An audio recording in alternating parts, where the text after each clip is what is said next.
Okay, now turning to the troubles we face just a little closer to home, and tensions between China and our neighbour the Philippines are reaching boiling point at the ASEAN Summit in Laos. The Philippines President Ferdinand Marcos Jr has gone as far as to accuse Beijing of harassment and intimidation, with Marcos pressing Southeast Asian leaders to urgently speed up negotiations on a code of conduct for the South China Sea. Joining me now to discuss just how bad things are getting, the Philippines National Defence Secretary, Gilberto Teodoro Jr. Welcome to the show, so I really appreciate your company. My first question is, why do you think China is being increasingly aggressive and aiming that aggression towards your ships? Well, we see really a pattern of expansionism in the West Philippine Sea and the whole South China Sea.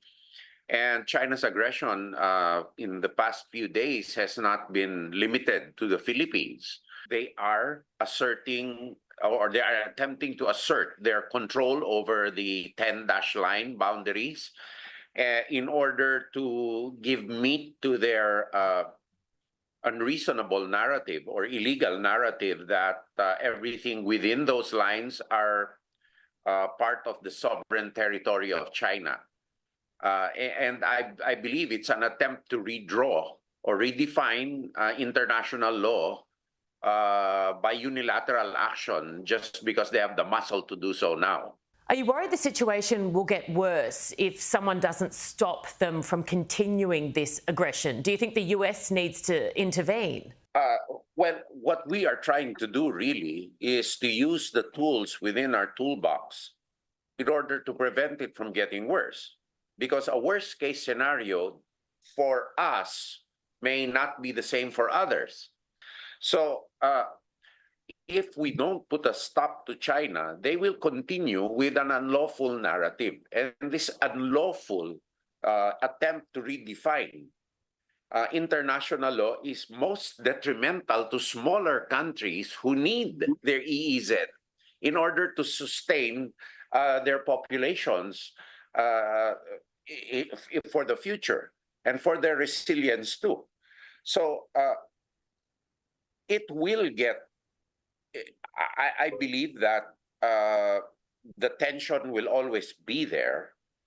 Of course, I worry about an escalation. However, it's my duty to gear up our country's defenses and deterrent capabilities so that we can address China's expansionism, or at least deter their bad behavior. Final question. Do you believe that strength is the only language that the Chinese Communist Party speaks, that the only way to deter all of this is through showing enormous strength and might? Well, strength through its many manifestations. For example, collective voices of condemnation, strength in enforcing international norms, and naturally, military strength of a target country is a great deterrent. And also, the will of the people to resist. 90% of our countrymen in the Philippines do not trust China's intention. And that, to me, is a manifestation of the clear understanding of our people that China's intentions are not pacific, and what they say is not what they mean.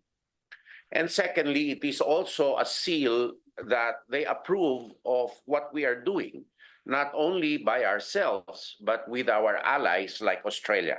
Thank you so much for your time. Really appreciate it. And I hope this helps the cause of the squad, and and this interview makes the Australian people and the Filipino people more united through common challenges.